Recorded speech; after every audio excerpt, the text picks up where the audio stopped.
Happy birthday లవనీత్ అన్నయ్య. Happy birthday లవనీత్ అన్నయ్య.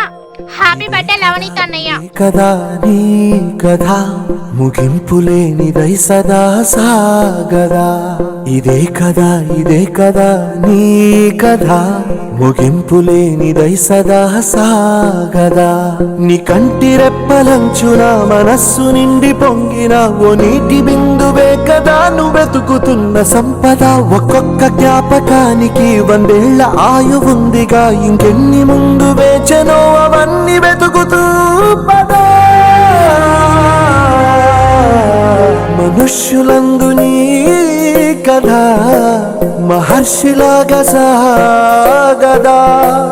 మనుష్యులందు నీ కథ మహర్షిలాగా సాగదా.